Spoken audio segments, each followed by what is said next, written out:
Hello to everyone. It's a big pleasure for me for us to welcome Lyndsay Fletcher, Professor Fletcher, to this ISC seminar series. Unfortunately, not in person, but online anyway. That's already good enough. And Lyndsay is very well known at the ISC because she was the leader of one of the teams in the Solar network 10 years ago, or until 10 years ago, and a very active one at that. And she's also, perhaps more importantly, a world-known expert in the field of solar flares. And so it's very good for us to have the opportunity of listening to her about this topic. Solar flares, for those of you who are not solar physicists, is one of the oldest topics in solar physics. In fact, the first solar flare was observed in 1859 by Carrington.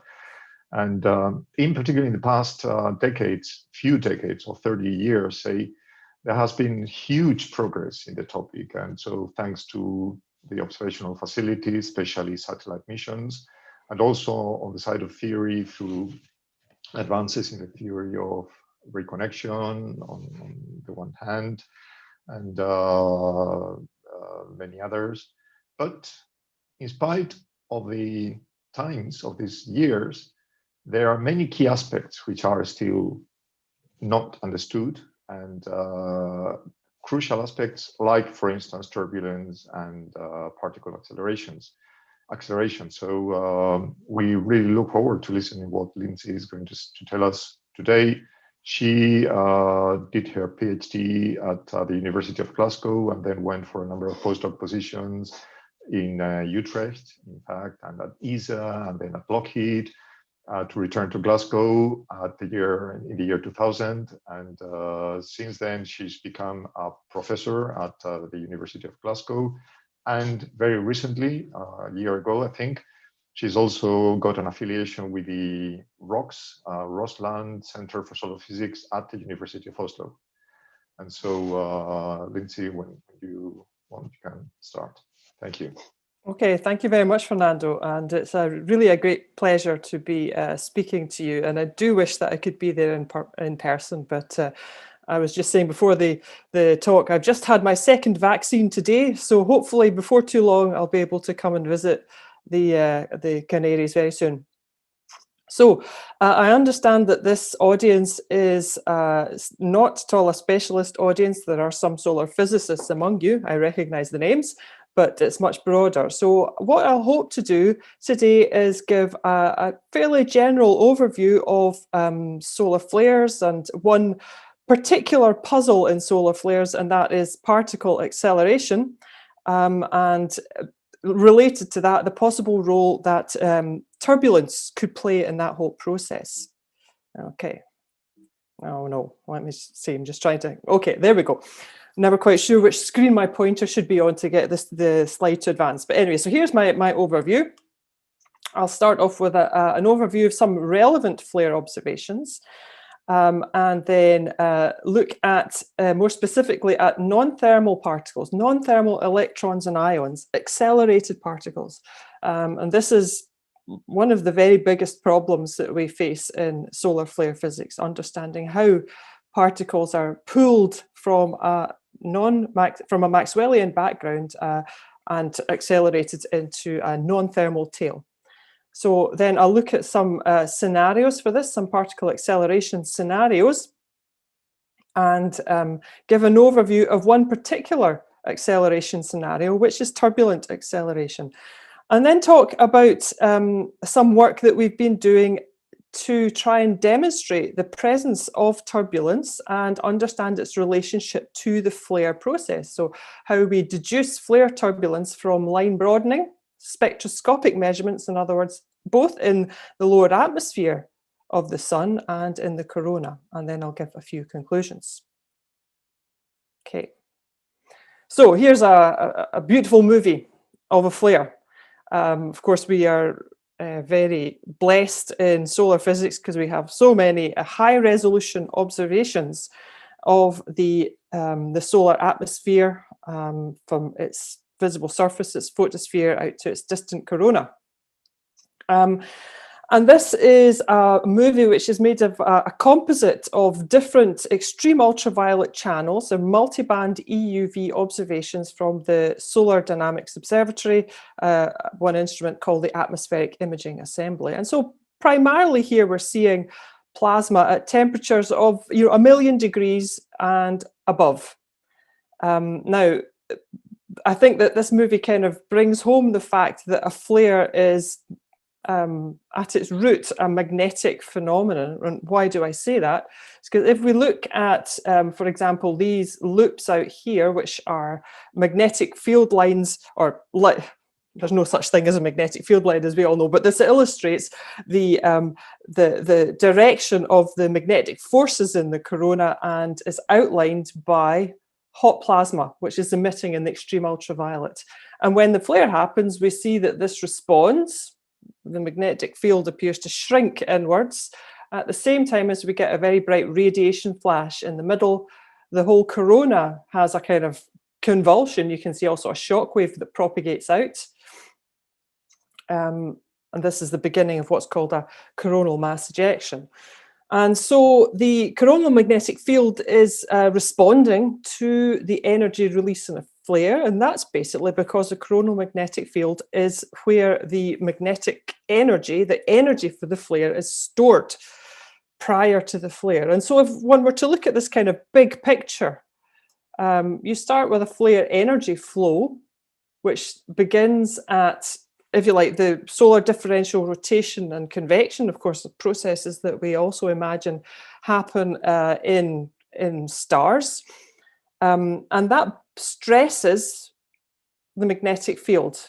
Magnetic energy gets stored in the stressed coronal magnetic field, and we can, to some extent, measure that magnetic energy. You can look at the magnetic configuration on the surface, the vector field in the surface, and you can solve the MHD equations, or rather the magnetohydrostatic equations and Maxwell's equations in the corona to work out where the electrical currents are flowing and what the configuration of the field is. And when you do that, then you'll find, for example, that there are regions of high current and this red, what's called a flux rope in the middle there. And so we know that prior to a flare, magnetic energy is stored in the corona. The corona is stressed, it's twisted, and it's sheared. Now, when a flare happens, some catastrophic instability takes place in this stress field and releases the energy. And we know something about how that released energy is partitioned up, how it is split up into the different forms that we can observe. So between 30 and 50%, about half of the energy, in other words, is turned from these large-scale stressed magnetic field energies to the kinetic energy of fast particles, of electrons and ions. And what we see in this movie at the bottom here, if it runs again, oops, it's not running for some reason. Sorry, that's not running, it's not linked properly. We'll see that again later though, I think, is we see the signature of X-rays from electrons and gamma rays from ions.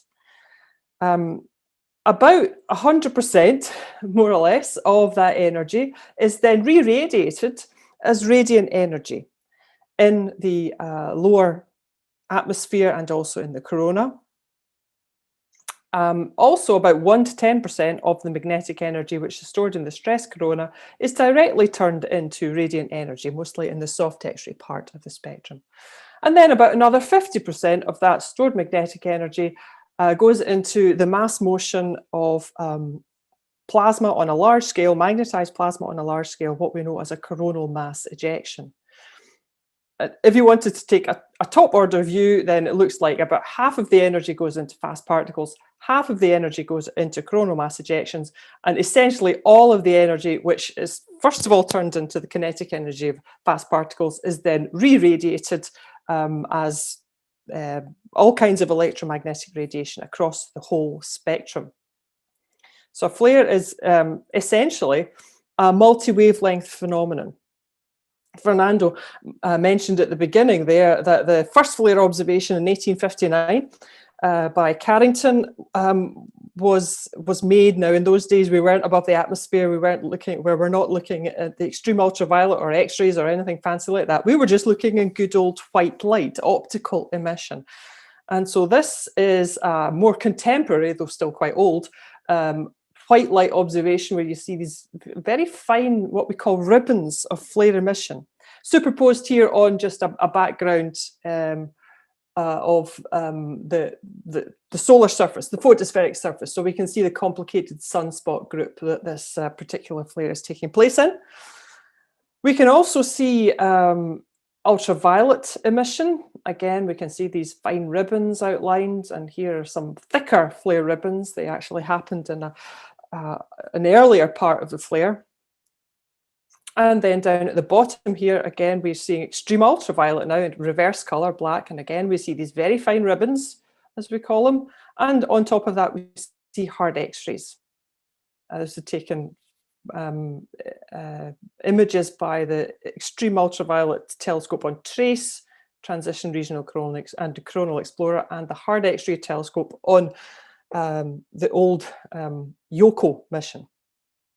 So flares do emit across the entire electromagnetic spectrum. However, the majority of the radiation comes from the lower part of the solar atmosphere. So here's a plot as a function of height above the nominal photosphere, which is defined as where the optical depth at 500 nanometers equals 1. We have the temperature, which is illustrated by this solid line here. And so we have a kind of dip into what's called the temperature minimum region. And then the temperature starts to increase a little bit, plateaus, and then rockets on up into the corona through the transition region. And this is basically photosphere and chromosphere. And the blue shaded area is, roughly speaking, the area where most, or the region where most of the flare radiation is emitted from. It's a region about a couple of thousand kilometers thick. So although we see a lot of drama in the extreme ultraviolet, it accounts for a very low fraction of the emitted radiation. Most of the emission comes from the photosphere and chromosphere. Okay, so the radiant energy is concentrated in the UV to optical, mostly chromospheric. The white light foot points, these bright patches here that we see, have a brightness up to about 10 times the solar background. So they are visible above the very strong radiation from the solar photosphere. Nonetheless, they are often very hard to detect because they can be just a small fraction of that. But if we were to look, for example, at DME stars, dwarf M stars, then they have very much brighter optical emission. Their optical emission completely dominates the stellar emission. Solar flares are not like that. Nonetheless, most of their energy is coming out in the optical, mostly in hydrogen continuum, free bound continuum, and lines formed at 10 to the 3 to 10 to the 4 Kelvin, mostly from hydrogen, but also some helium and calcium. So it's mostly continuum, but there are spectral lines and they provide very vital diagnostics. So what I'm trying to get across to you here is that although most of the energy, or beg your pardon, all of the energy before the flare is stored in the coronal magnetic field, the vast majority is radiated by the chromosphere. So to some extent, the problem of solar flares is understanding how energy gets from the large-scale coronal magnetic field down to focused regions in the chromosphere where it's then radiated. Okay, and we think that non-thermal particles play an important role in this. We can look at electrons and we can look at ions. And so let me start off just by talking at thermal and non-thermal electrons. So how do we detect them? Well, there's different ways to detect them, but the most straightforward, if you like, is to look at their hard X-ray bremsstrahlung. So that is the breaking radiation produced when a particle, an electron, accelerates or decelerates in the field of an ion. It emits a hard X-ray photon if it's high enough energy.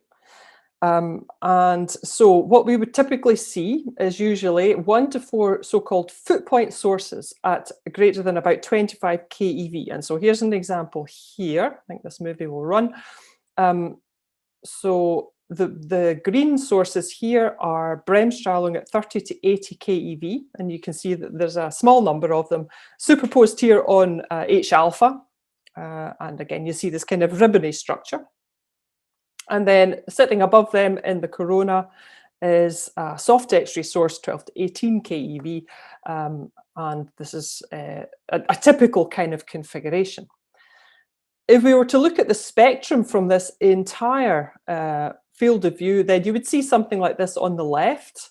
The grey indicates the background. This is a spectrum from the RESI spectrometer, imaging spectrometer.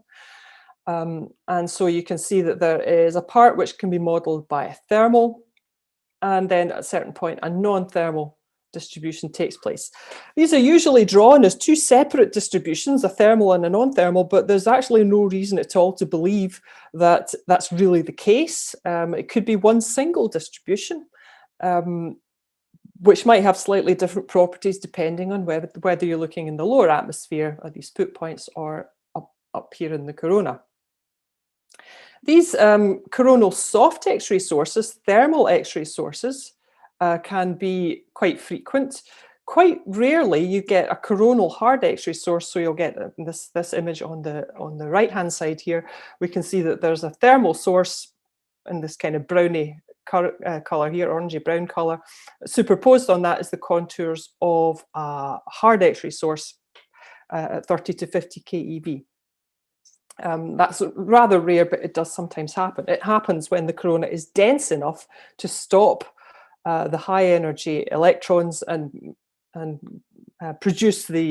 them to produce the hard X-ray bremsstrahlung, by which we diagnose their presence. Of course, the chromosphere, where we see these hard X-ray foot points, is very dense, and so electrons just slow down extremely quickly, do a lot of heating in the chromosphere, which leads to things like the hard X-ray, like the H alpha emission, but also produce these hard X-ray foot points. So we know that there's lots of electrons there. We know what their energy is. We know what their energy spectrum is. Okay, however, there's another way to look at electrons, and this is actually a little bit tangential to the topic, but it's so exciting, I think, that what we're able to do now in the radio using, this is EOFSA, the Expanded Owens Valley Solar Array, which is really starting to produce some nice data. So this is microwave emission. This is an interferometer. And so we know that thermal and non-thermal electrons will also produce microwave emission. This is gyrosynchrotron emission, the emission produced by an electron spiraling in a magnetic field. And it gives you two things. It gives you the electron energy, some constraints on the energy and the energy distribution, and it also gives you constraints on the magnetic field. Which is rather interesting because it gives you another way to try and estimate the changes in the magnetic field taking place during a flare.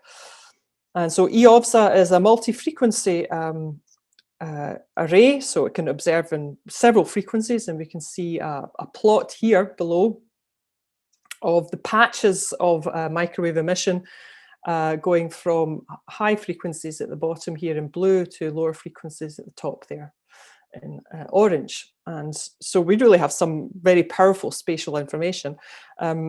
This is one particular flare which has been well observed. We identify flares basically by their dates here, Sol 2017, 09, 10, and so that's the gyrosynchrotron map.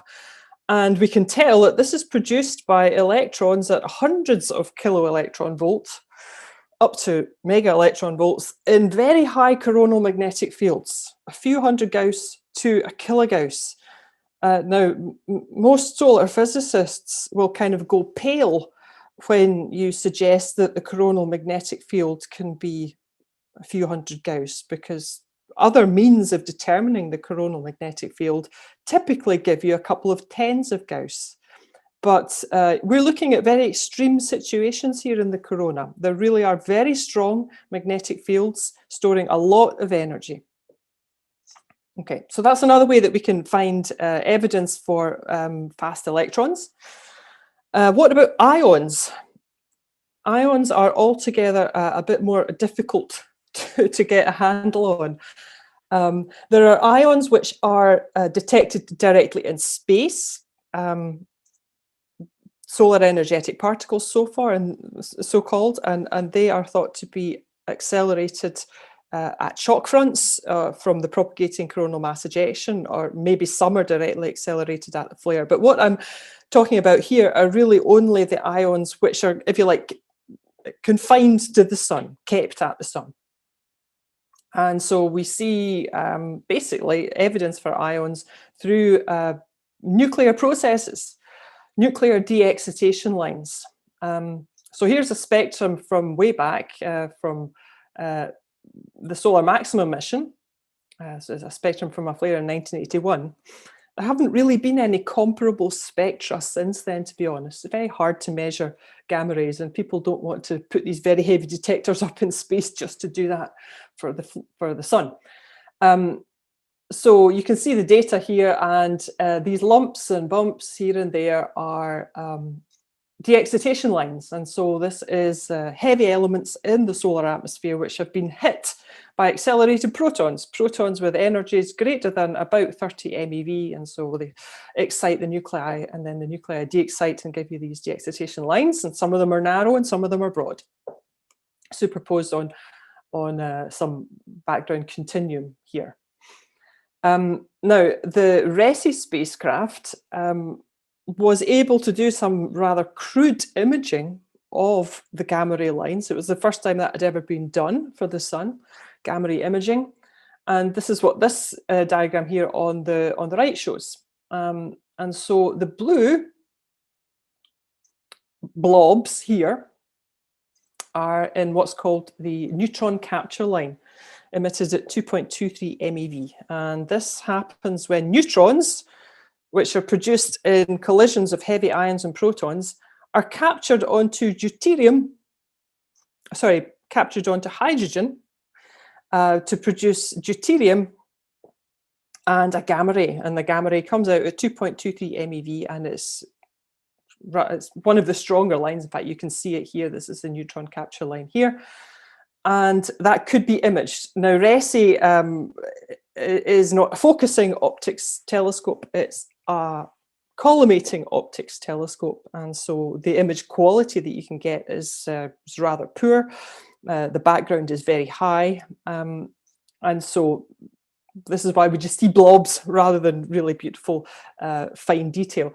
So we can see these two gamma ray sources, neutron capture line sources, here on at what we call flare foot points.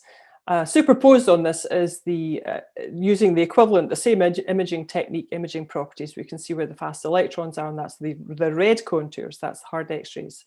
And interestingly, they're not exactly in the same place. There's an offset between the high energy ions and the high energy electrons.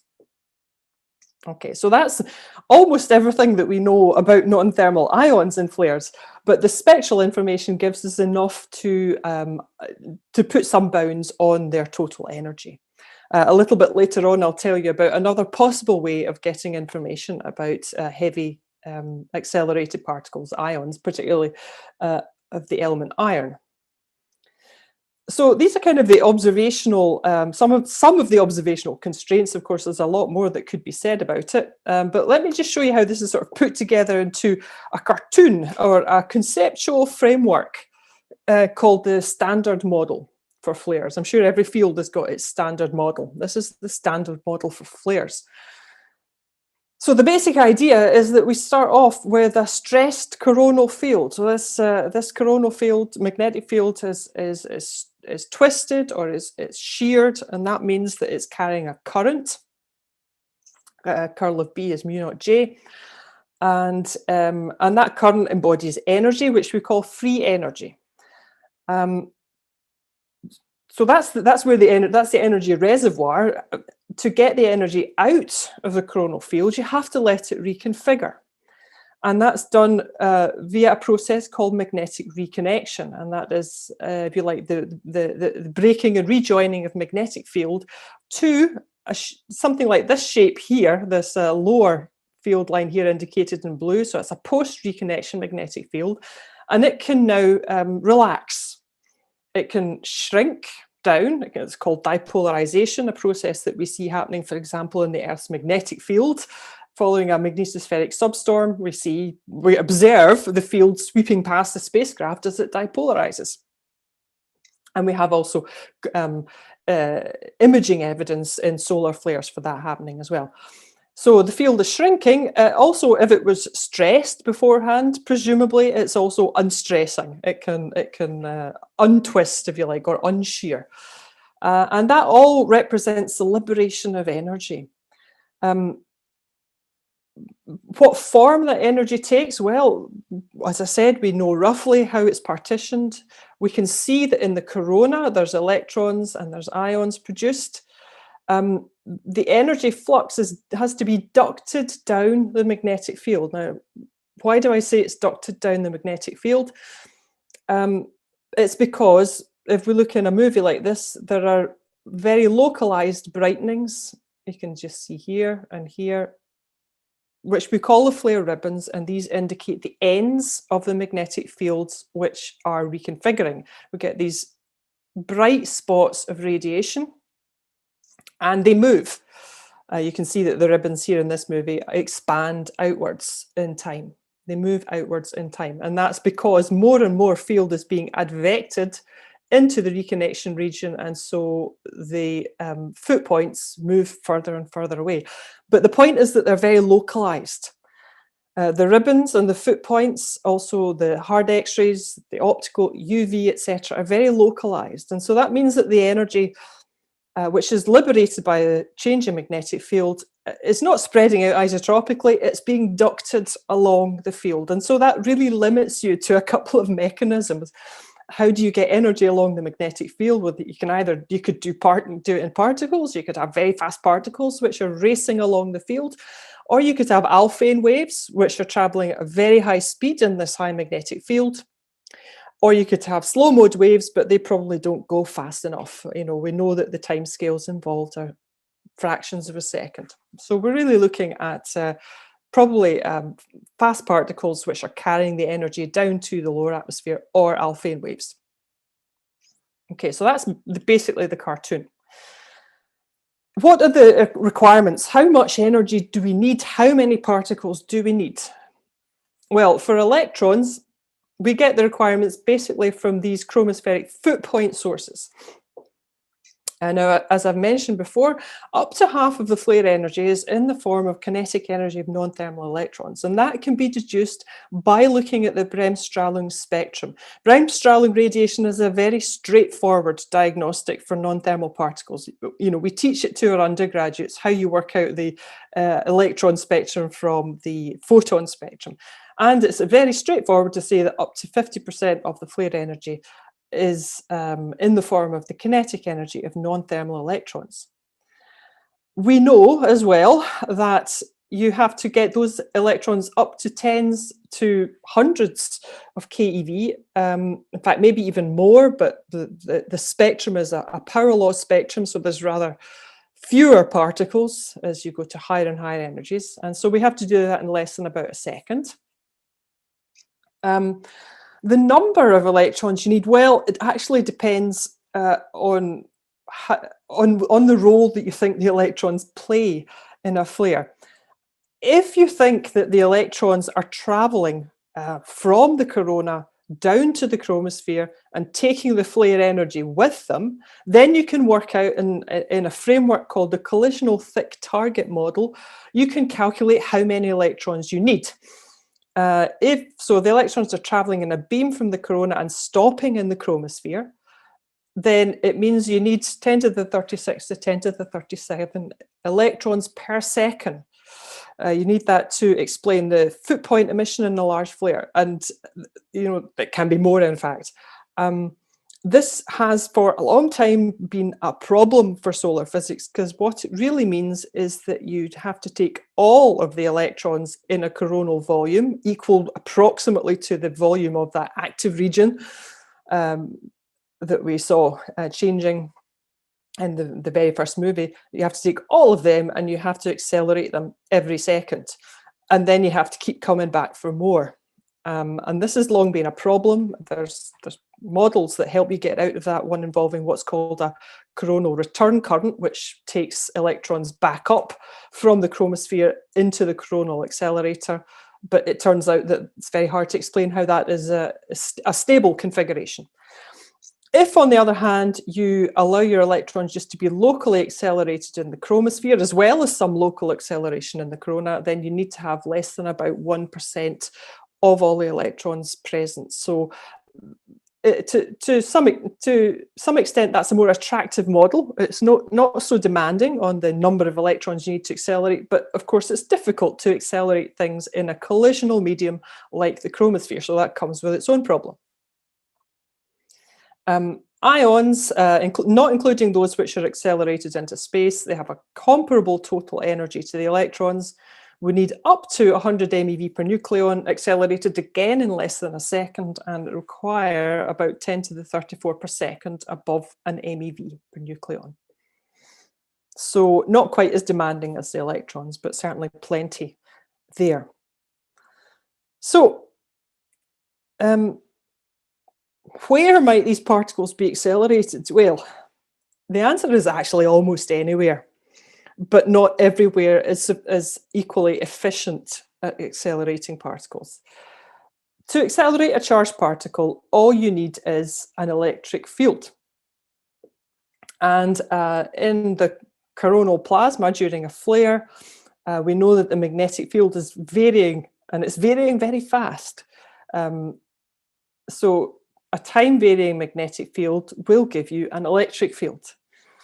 And so you can envisage many possible sites, many possible environments for accelerating particles. And so I've just sketched here a few of them. You could, first of all, have acceleration directly in this reconnection region. You have a flow of plasma into here, magnetized plasma. So you've got a V, a velocity, and a B, a magnetic field. So you've got an E, an electric field. And so that could be a place that you accelerate particles. Problem is you can't actually get enough particles processed through this reconnection region to explain what you see. So what about in the environment? Well, this relaxing magnetic field here, presumably it's not entirely a smooth relaxation, and there are ideas that this could set up turbulence, MHD turbulence, which we'll come on to shortly. And this would be in a fairly large volume, and so this is a place where also you could accelerate particles in a turbulent region here or up here. Now, if this relaxing field is traveling fast, or the plasma is traveling fast, then it could shock. You could get a fast mode shock or slow mode shocks. And that's also a place where you could get particle acceleration. And then we could think, for example, about just a loop of magnetic field here. This is contracting, and so it's shortening, it's shrinking. And that gives rise to a process known as betatron acceleration. So that's another place you could accelerate particles.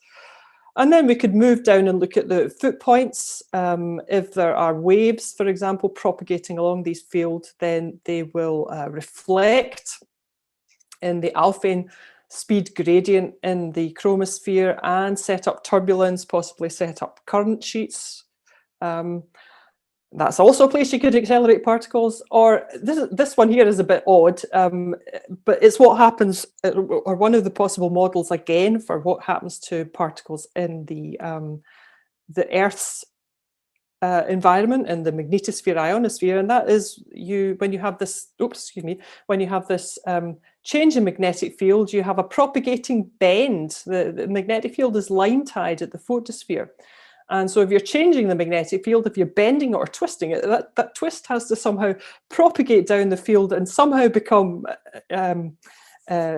reconciled with the line-tied condition at the bottom. And this leads a propagating bend in the magnetic field as it collapses or on shears gives you a parallel electric field. And that's a place, again, that you could accelerate particles. And as I said, this seems to be one of the things which happens in the magnetosphere. So there's lots and lots of places where you can accelerate particles. There's no problem in finding particle accelerators. The problem is finding particle accelerators that can accelerate enough particles, can accelerate a large number of particles, maybe in a large volume, or possibly, like I mentioned before, a small number of particles, but in a dense location, so they make lots and lots of hard X-rays. Okay, so I'm going to talk just about one aspect, and this is about turbulence, MHD turbulence, which could happen in the corona up here, or it could happen down here in the foot points. Now, why am I excited about turbulence?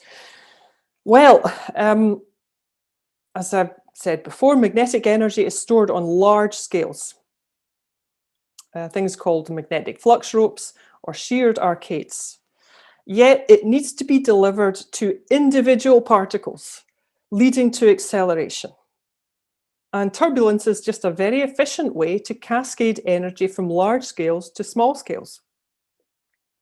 The definition of turbulence is, well, you look up many different sources and you find many different definitions, but maybe this is a nice one. It's a fluid flow, or in our case, it would be a magnetofluid flow at high Reynolds numbers that is irregular, rotational, dissipative, and dispersive. So that has some idea of randomness, of shear, and then finally of dissipation of the energy, dissipation and dispersive of the energy.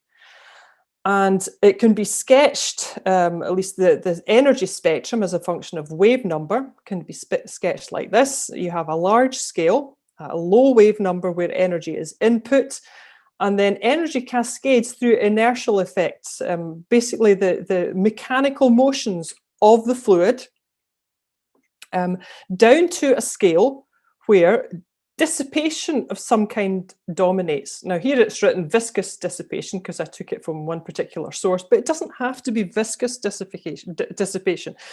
It doesn't have to be related to fluid viscosity. It can be related to resistivity. It can be picked up by individual particles in what's called a stochastic resonant acceleration.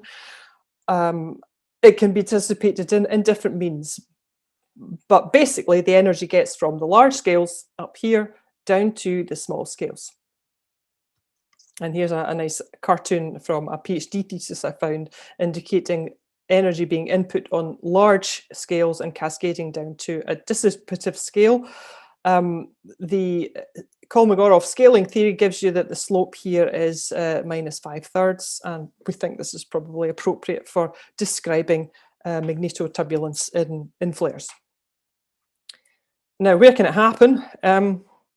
Almost anywhere. There's a really nice review by Shikoshihin and Cowley describing all of the different locations in a magnetized plasma where turbulence can take place. And I think, you can see that there's lots of different situations in which a plasma can become turbulent. In fact, it's hard to stop a plasma becoming turbulent. And this has been thought about for flares for a long time. In this particular cartoon of turbulence in a reconnection outflow indicated here, there's an X point, a tiny current sheet, if you like, here, and then this exhaust breaks up and becomes turbulent. And so LaRosa and Moore proposed this was a location for acceleration. But there are many other places. Waves, which are non-linear, high amplitude waves can become turbulent. Counter-propagating waves, MHD waves, can become turbulent. If you try and propagate waves through tangled magnetic fields, that becomes turbulent. Then there's flow-driven instabilities, current-driven instabilities, all kinds of different ways that you can generate turbulence. So it's fairly ubiquitous. How do particles get accelerated? Well, again, there's a long history of turbulent acceleration in flares, relevant to both electrons and ions. But the basic idea is that a particle interacts with the electric field of a wave, an MHD wave, and picks up energy if a resonance condition is met. And so you get a resonant condition, something like this, where you've got a matching between the particle parallel speed and the parallel wave number and frequency of the wave, and the gyro frequency of the particle. The S equals 0 resonance is called Landau damping, and this turns out to be rather effective for accelerating electrons. Now, this is a resonance condition, so as soon as a particle's speed increases, it loses the resonance. But if you are in a situation where you have a spectrum of waves, then the particle can hop stochastically from one resonance to another. And so here's a situation, a spectrum of shear Alfvén waves was injected in this simulation, and this is an iron ion, 7 times ionized iron. And this simulation had you can see that sometimes the particle gains energy, sometimes it loses energy, but overall, as a function of time, the energy increases. And what's interesting about turbulence is that it can operate in a large volume. And so you could imagine turbulence operating throughout a complicated volume in the solar corona. It could, of course, operate down in the chromosphere as well. It does have a relatively low efficiency. Only about 1 particle in 10 to the 4 can be accelerated, but maybe that's okay. Maybe if we want to just accelerate a few particles down in the chromosphere, then we're okay. So recently, we have maybe had the opportunity to deduce the presence of turbulence using observations, spectroscopy. Now, this is what's called imaging spectroscopy. In the background is an image which has been built up by observing in a particular spectral line and rastering a slit. You can see a particular slit location here indicated by the dotted line. Rastering it, in this case, actually goes from right to left across this field of view. So at every slit location, you can obtain in detail, in every pixel location along a slit location, you can obtain the detail of the spectrum which is observed there. Now, this is done in the extreme ultraviolet. This is using the extreme ultraviolet imaging telescope on Hinode. And so, for example, this little box here, we can pull out the spectral information and we can see, here's a very nice spectral line fitted with a number of different models. Don't worry about the details of that, but what's interesting is just to see that we can see the shape of the spectral line in some detail. In other words, we can then measure the properties of the spectral line. We can measure its center wavelength, its rest wavelength. We can measure its full width, the half max. We can also measure higher order properties like its kurtosis or its skewness, and try and decide what kind of particle distribution could be producing that spectral line. When we observe a spectral line like this, what we are finding out about is the motion of the emitting ions. So this is iron 16, so that's 15 times ionized iron atoms. And when we look at the shape of the spectral line, we can deduce how those iron atoms are moving. A rather straightforward to look at is the observed line's full width to half max, delta lambda tot. And that is, so in other words, we go down to half the maximum, we measure the full width. And that's composed of an instrumental broadening. And then there's these two terms here, a thermal broadening and a non-thermal broadening. This is correct if the line shape is Gaussian. If it's not a Gaussian line shape, then there's more subtle things that we can learn, which I'll talk about in a little while. The thermal speed is obtained by assuming that you have ion temperature equal to electron temperature, which is actually quite a big assumption in a lot of the solar atmosphere.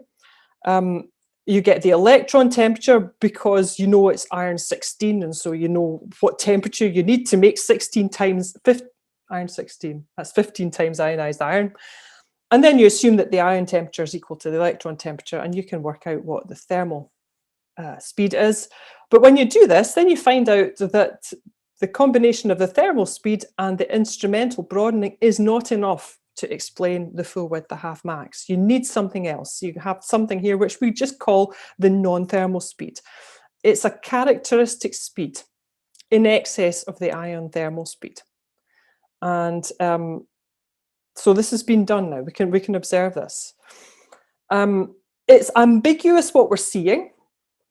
If you see a non-zero non-thermal speed, it could be due to the fact that you are looking at something like this, bulk plasma motions. You've got whole pockets of plasma which are kind of sloshing about, moving randomly in an observing volume. So here's the spacecraft looking through an optically thin plasma. This is a high temperature plasma, so it's optically thin, and we integrate along the line of sight. And so when we see a non-thermal broadening, it could be because you've got bulk plasma motions. It could also be because you've got individual ions which are accelerated. These are different things. Macroscopic bulk random motion is more like what we would think of as being plasma turbulence. Whereas if you have microscopic random motion of ions with an ion temperature greater than the electron temperature, then that could be more like what you would call acceleration, non-thermal individual particles. There's another possibility, and that is that you've got the temperature wrong because the ionization state has not properly caught up with what the electron temperature is, because it takes time for the ionization state to catch up with the temperature. This is a concern if you're up in the corona. It's not such a concern if you're down in the foot points. So let's just have a look at a couple of examples of this and what we're maybe learning from it. This is an observational study which we did in Glasgow. This is my postdoc, Natasha Jeffrey, led this. She's now a lecturer in Northumbria University in England. So what we had here was an observation of a very small flare, very tiny flare, which was actually quite nice because it was easy to work with. Big flares are very exciting, but there's so much data, it's very hard to work with them. Outlined here are flare ribbons in white. This is as detected in high temperature plasma from the atmospheric imaging assembly on SDO. It's about 10 million Kelvin, this plasma here. It's reverse color, I should say. And so there's some flare ribbons here and here. This is the location of the spectrometer slit for another instrument. This was the so-called IRIS spectrometer, the interface region imaging spectrometer. And so we were very lucky, and the slit went right through one of these flare ribbons. So the spectrometer is looking bang on the location in the chromosphere where this energy, flare energy, is going in. And also we were very lucky because the spectrometer was running in a very high time resolution, very high cadence, 1.7 seconds. There was an exposure every 1.7 seconds. So we're really getting down to very interesting timescales. And it was doing sit and stare observations of the silicon-4 line, which is formed at 80,000 Kelvin. So we're looking at the very top of the heated chromosphere, maybe the transition region, just the onset of the corona. And you can see this is just some sample line profiles, 10-second intervals. And you can see that in this case, it's narrow, and then the next one is broad, and then it's not quite so broad. But you can see that the line profile, the line shape is changing. And so from that, we can work out the evolution, the time evolution of the line broadening. And that's what's shown here in the blue line. There's a couple of different ways of measuring the line broadening here. One is actually fitting the spectral line, and the other is just calculating the second moment, but they kind of overlap with one another. There's two different blue colors. In the background here, let me just point out in the background, this gray, this is the intensity of the emission line. So it starts off very, very low, basically what we call pre-flare, and then it starts to rise here. And so that would be the flare brightening. This tells us that the plasma is heating. But very interestingly, the broadening, which tells us we think about turbulence, starts to increase a good 10 seconds before the flare starts. And then it starts to decrease just at the time that the flare intensity increases. And then it oscillates up and down, and we're really not quite sure what's happening there at all. The black line is telling us about fast electrons, 6 to 12 keV electrons, and that also is happening possibly accelerated electrons happening a little bit later on still. And on the bottom panel, we have the line of sight speed. So that would be the first moment of the line. And so we can see some shifts in the centroid position of the spectral line. And so what we see from this is that the non-thermal speed is varying from 10 to 40 kilometers per second on a time scale of 10 seconds. Importantly, we see that the non-thermal speed increases before the flare and it decreases as the flare heats. And we can also calculate the turbulent kinetic energy before the flare. If we know the line broadening, if we know the non-thermal speed and we have an estimate for the density, then we can work out what the turbulent kinetic energy is before the flare. And we can say that it's approximately equal to the thermal energy of the flare plasma. And so our interpretation here is that the broadening is telling us about turbulence. It's telling us about random motion of plasma pockets. And then the fact that the broadening happens before the heating, and then the heating catches up, is suggesting that the energy is transferred from turbulence to plasma on timescales of about 10 seconds. So this is not telling us anything about the microphysics of the process, but at least the processes seem to be happening in the right order. We made a kind of cartoon of what we might be seeing here. So here again is the satellite, this line of sight looking through a region where the silicon-4 emission is being seen. And these green lines represent magnetic field lines which are oscillating backwards and forwards, and photons are being emitted from this volume. Now, if you've got too many waves here on this left-hand panel here, you sample them, these red dots are samples a particular height in the atmosphere, then you would get a non-thermal velocity which looks like this very oscillatory structure here, and a bulk velocity which would look like this. But if you have about 10 superimposed wave modes with a wavelength of about 100 kilometers, then you get something which, in terms of the broadening and the line of sight speed, looks rather like what we've seen. And so this is a kind of cartoon interpretation. We think we might be looking through a volume of plasma which is being shaken by about 10 different superimposed wave modes with wavelengths of about 100 kilometers.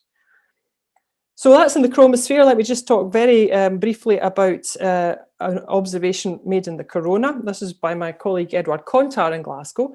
And this is nice because it's got both the turbulence and the non-thermal electrons. In our observation, the non-thermal electrons, they were present, but they were at a different location from where the turbulence was. And so we couldn't really understand the relationship. But in this case, this is another observation by the extreme ultraviolet imaging spectrometer in Hinode, observations of coronal line broadening, accompanied in this case by hard X-ray evidence for non-thermal electrons.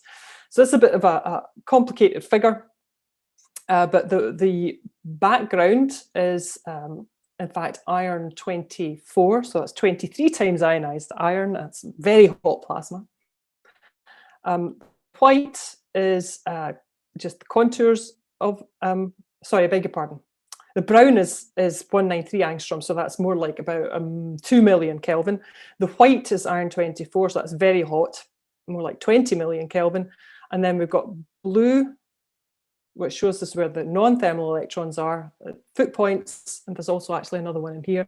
And red, we've got thermal source here, and also there's some radio as well. If we measure the non-thermal velocity, then we can see that it's high, maybe 100 kilometers a second in the corona.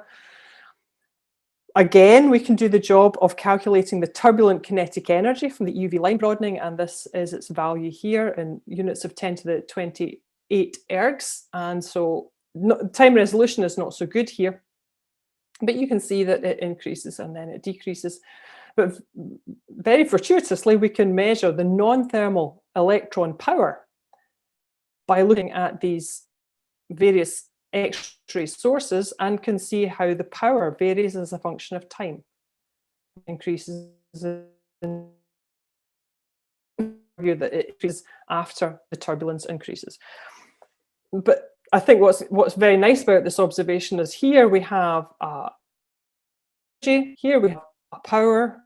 If you divide the energy by the power, you get a time scale. The ratio of turbulent kinetic energy to power in non-thermal electrons is 1 to 10 seconds. And so that suggests that you can get electron acceleration with a turbulence loading and dissipation time scale of, again, 1 to 10 seconds. Okay, I'm almost done. There's just one more thing that I would like to show, and this is, excuse me, it's, well, what could you learn about ions, accelerated ions, which is more subtle from this EUV line broadening observations? Now, I mentioned back a few slides ago that a normal assumption is that we have a Gaussian line profile. And if you remember back to your theoretical astrophysics as an undergraduate, you'll remember that a Maxwell-Boltzmann distribution of particles results in a Gaussian spectral line profile. If the distribution of particles is not a Maxwell-Boltzmann, you do not get a Gaussian line profile. And so here's one example of how this can be detected. If, for example, we have what's called a kappa distribution, this is just another generic distribution of particles, but you can see it's characterized by this property kappa. If you have an ion distribution which looks like this, then it leads to a spectral line profile, which is not a Gaussian. It's almost like a modified Gaussian. It has some properties of a Gaussian. In fact, if kappa goes to infinity, then this becomes a Gaussian. If you have good enough spectroscopy, you can detect that the line profile is not, in fact, Gaussian. And in various pieces of work, including by, again, Natasha Jeffrey and me and a colleague, we were able to show that the line profiles, in fact, in this example we saw before, are not Gaussian. They are consistent with a kappa distribution. Now, the kappa here tells us about a non-thermal tail of ions.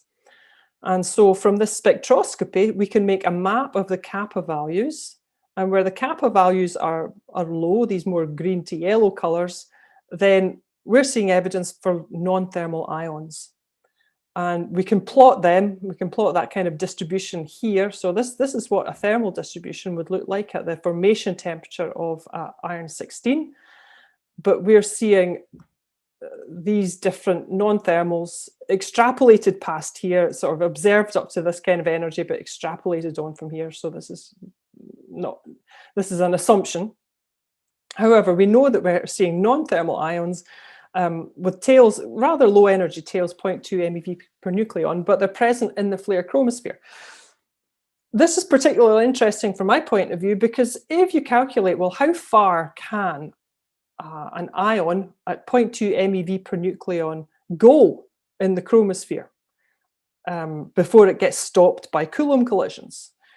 Well, not very far. It's maybe a few kilometers at a density of 10 to the 10 per cubic centimeter.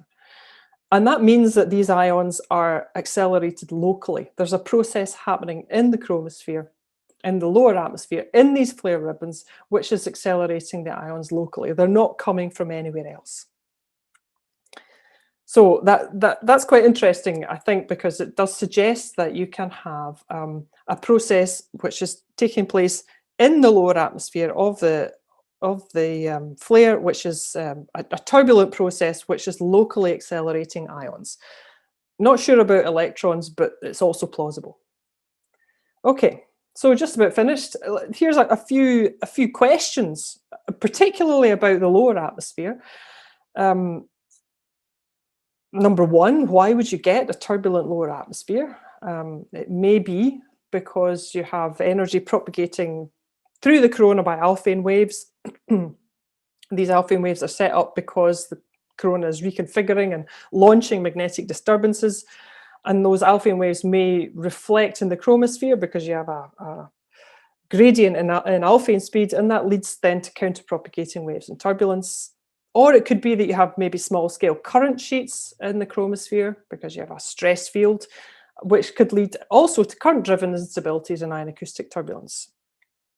And then again, thinking just about the lower atmosphere, the chromosphere, how would you get the particles accelerated there? rather than just heated. Remember, this is a dense medium, so as soon as you start putting energy into particles, they just collide and share their energy, and so the result is that the plasma heats. We're interested in accelerated particles. Well, really the difference between heating and acceleration is just collisions. If you heat something faster, you pump energy into the particles faster than they collide, then they will accelerate. The plasma won't heat, and the collisional timescale goes like t to the 3 hands over n. And so initially, the particles gaining energy will collide and thermalize, but as the temperature increases, the collision timescale increases, and a tail will become non-thermal. So there's a plausible way, I think, to heat and accelerate particles in the lower atmosphere in a flare. Okay, so that leads me just to a few conclusions. I think that we've actually got some interesting new results about flare particle acceleration. However, it's still a puzzle. It's still a real puzzle why you have such highly efficient acceleration of electrons and ions in flares. Acceleration per se is not a problem. You just need to change the magnetic field and you'll get acceleration. But how you manage to get half of all the energy into these particles into their non-thermal form is still a puzzle. I think that acceleration by turbulence is an interesting prospect. It's a universal process that naturally cascades energy from large scales to small scales as we want, and can operate in a large volume to accelerate large numbers of particles. Spectroscopy is a very promising way to detect turbulence via line broadening, and I think we're making some headway in doing that. And there is emerging evidence using spectroscopy for both turbulence and also dissipation of turbulent energy in the flare corona and in the lower atmosphere of the sun, leading to heating and acceleration. And so with that, I will stop. Thank you, Lyndsay. I think that the questions are going to be addressed by Hans. Hans, do you want to take your question? Okay. Yeah, well, first, many thanks for the really nicely presented and prepared talk and very informative one. Let me tell the audience, if you want to ask questions, you can either unmute you right now and just ask it, or you can press on the reactions button that you see at the bottom, and there you see an option that is a bar that says raise hand. You can do that one, and then you're at least marked to be asked as the next one. Okay, so yeah, let me see. Are there any questions here from the audience?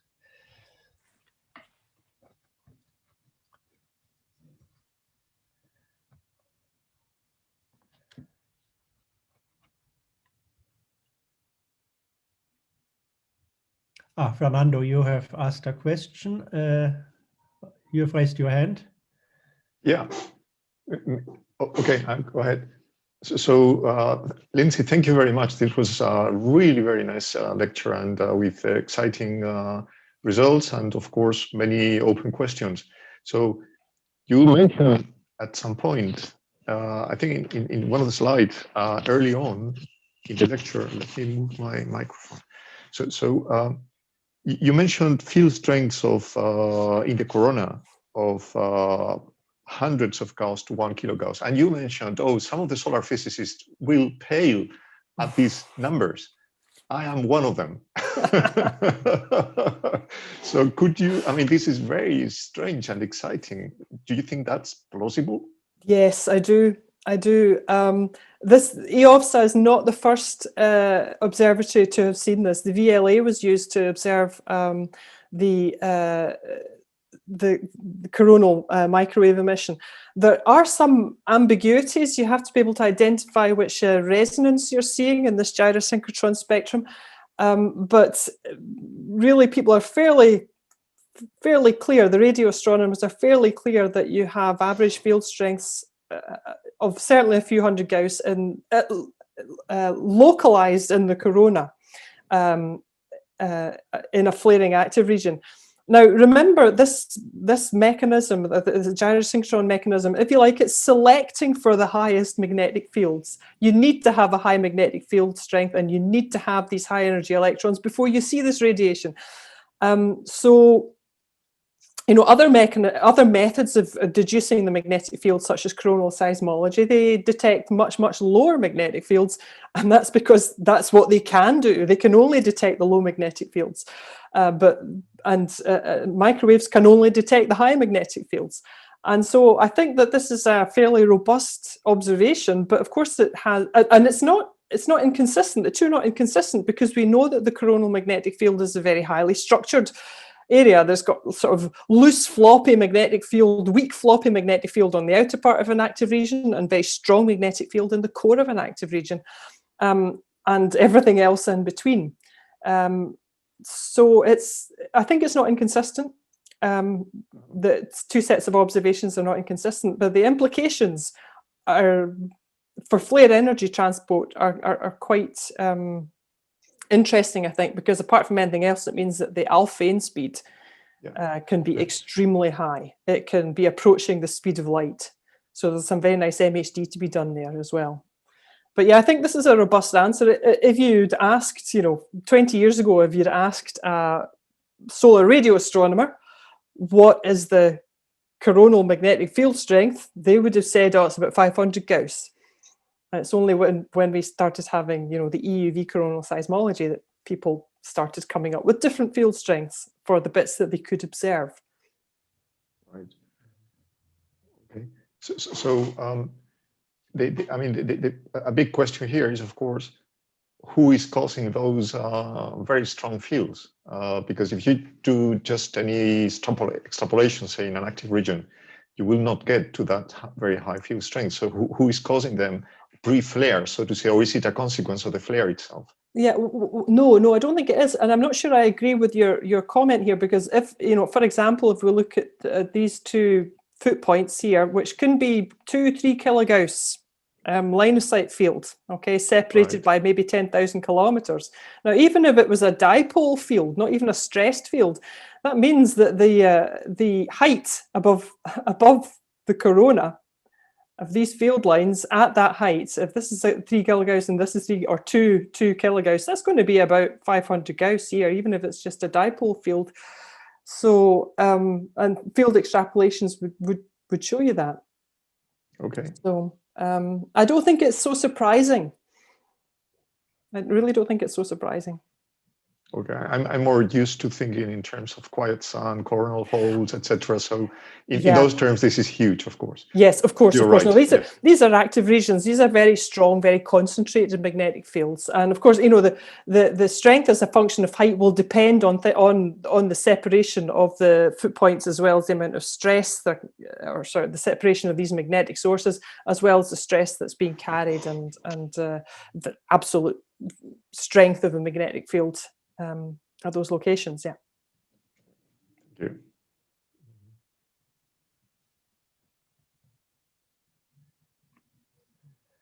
you.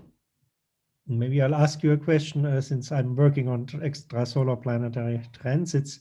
What are about the estimations for brightness variations that are due to be caused by these footprints that you see there? The white light footprints, I think they have, if I see now up in the upper right, which answered me a question that I had, but I see that they're about 20,000, 15,000 kilometers big. Do they provide relevant, or could they in other stars that are more active provide relevant flux to the overall stellar surface? When you say flux, you meaning radiated flux or magnetic flux? Radiated. Radiated flux. Yes. Certainly. So here's the trace white light flare, which is very localized, and the perturbation on the sun of an optical flare is fractions of a percent. But if you look at dwarf M stars, then they can increase by 2 magnitudes intensity increase in the optical. Why it's so very different, I don't know. I mean, that kind of star is very much fainter to begin with. It's also, as far as I understand, thought to be a much more strongly magnetized object, and so presumably storing more magnetic energy. And the flare emission is predominantly in the optical, which probably just tells you what you're seeing is mostly plasma ionization and recombination, because that's what we think it is. Mostly it's a hydrogen continuum, which is probably just ionization and recombination of hydrogen, although we're not sure about that. And so, yes, the optical emission in flare stars can be very, very significant perturbations. Yeah. There's a lot of modeling. There's quite a lot of crossover between solar flares and stellar flares, and there's modeling going on by teams which are really looking at both kinds of flares. Mm-hmm. The physical size of these white spots now in the upper left, what is that about? The diameter of them? Okay, well, very small. So yeah, very small. I actually took out a slide which had a very nice image, but you know, one of these little spots here would maybe be about if it means anything to you, 10 to the 15 square centimeters. What is that? So I don't know, in fractions of a solar hemisphere. Yeah. Oh, tiny fractions of a solar hemisphere. So let me just think. I guess from one side of this image to another would probably be about 10,000 kilometers, maybe 20,000 kilometers, and the radius of the sun is 700,000 kilometers. So really talking very intense localized spots. But there's a really nice paper by Adam Kowalski where he used ideas from the sun and stellar observations to place some constraints on the size of the optical emitting foot points and the ultraviolet emitting foot points in a stellar flare on YZCMI.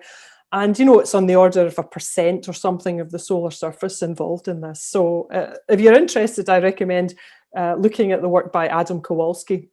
Okay, noted it down. Thank you. Yeah. So let's see, do we have further questions here to the speaker?